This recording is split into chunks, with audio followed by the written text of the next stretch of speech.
ए भिन्न है। तो अपना बता रहे हैं, जैसे मान के चलो कि 1/2 ये भिन्न हो गई, या 3/, मान के चलो अपना 5 लिख लें, भिन्न हो गई ना, छोटी से छोटी। अब इससे छोटी तो भिन्न बनेगी नहीं। अब इसमें यदि 2 का गुणा करें, सुनना अच्छे से, 2 का गुणा कर दें दोनों संख्या में नीचे ऊपर, यानी इसके गुणे भी 2 और इसके गुणे भी 2, तो क्या हो जाएगा, यहाँ बराबर कौन सी भिन्न आ जाएगी, 2/4। आया समझ में जी।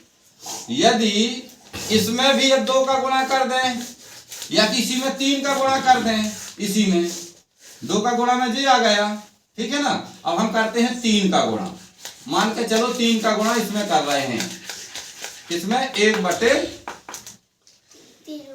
1/2 में 3 का गुणा हो गया दोनों में नीचे ऊपर। तो 3 एकम 3 यहां लिखते हैं, मान के चलो इसकी बराबर की यहां लिख दें पहले एक बार, 3 दूनी 6, तो 3/6 आ गया, एक ये हो गया वैसे ही। अब यदि हम 4 का करें इसी में 1/2 में, जैसे 1/2 में 4 का गुणा करें तो कितना आएगा, 4 एकम 4 और 4 दूनी 8, तो 4/8। तो ए हो गया छोटा रूप, ए हो गया बड़ा रूप। अब इससे अपन मान के चलो कि ए वाली भिन्न दी हो, चलो इसको अभी बाद में थोड़ा सा रुक के बता, इसी में भी गुणा कर दें तो उसमें भी गुणा होता जाएगा। ये तो समझ में आ गया कि कैसे आए जी। इसमें 2 का गुणा हुआ, इसमें क्या का हुआ, 4 का, और गुणा काय में हुआ है, इसमें इस वाली संख्या में गुणा हुआ मेन में, और इसके कारण ये सब आता गया। एक हमने उदाहरण के लिए लिख दिया है, और चाहे हमने यहाँ लिख दे, इसको मिटा देते हैं कि कैसे आया, आपको रफ में पता, ये 3/5 का भी बताना है। 1/2 में जब हमने 2 का गुणा किया था तो कितना आया था, 2/4, तो जे आया, इसका ये आ गया, 2 के गुणा से 3 के गुणा से ये आया, 4 के गुणा से ये आया। इसी प्रकार से और भी कर दें, मान के चलो 8 का गुणा कर दें इसके में 1/2 में, तो कितना जाएगा, 16, नहीं पूरा 16 ना आएगा, 8/8 दूनी 16, यानी 8 एकम 8 और 8 दूनी 16 आया। अब ये आपको यहाँ लिख दें, मान के चलो कि गुणा 8 का किया था तो 8/16 आया। अब समझना कि इनमें से कोई एक भिन्न दी हो, मान के चलो लिखा हो कि 4/8 की लघुत्तम, अरे क्या लिख गया ये,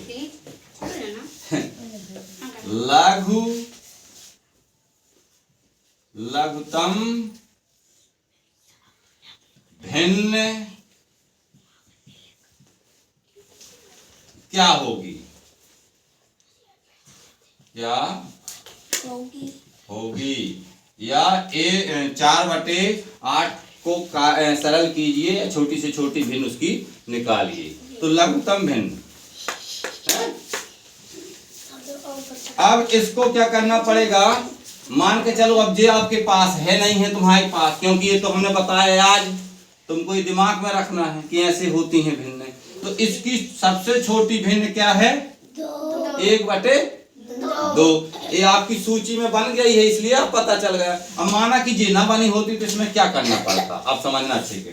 तो हल करेंगे हम 4/8 में किसी एक संख्या का जिसमें इसमें भी भाग चला जाए और इसमें भी चले, तो 2 का भाग ब्रैकेट कर ले पहले।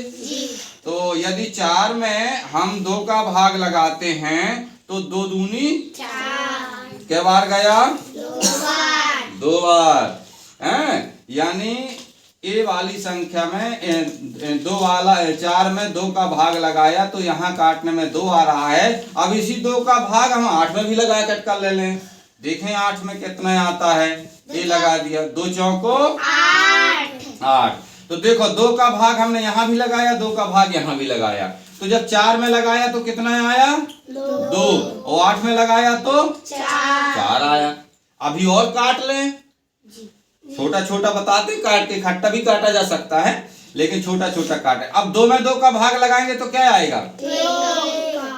2 में 2 का भाग लगाएं कितना आएगा? 1। हाँ, और 4 में 2 का लगाएं तो 2।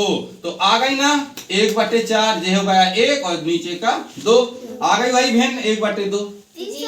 और यदि और सरलतम रूप से, मतलब जब तुम और बड़ी कक्षा में चले जाओगे तो तुमको फिर सीधे दिमाग कहाँ लगाना है? 4 जैसे 8 लिखो, इसकी छोटी भिन्न लिखनी है, लघुत्तम भिन्न लिखनी है, तो 4 एकम 4 और 4 दूनी 8, सीधे आपको 1/2 मिल जाएगा। इतना पहाड़ा ना पढ़ना पड़ेगा, लेकिन हमने बताया कि धीरे धीरे ऐसे काटा जाता है। आया समझ में कि एक भिन्न है, उसका लघुत्तम भिन्न, अब लघुत्तम भिन्न क्या होगी या छोटी भिन्न क्या होगी, सबसे ये आपको निकालना है। बन जाएगा? क्यों शिवांश? अब तो सही हो गया ना? अब तो बिल्कुल फ्री दिमाग। अब जिसको लगता हो कि हमको कहाँ से आ गया 1/2, हमें बता दो। क्यों निधि?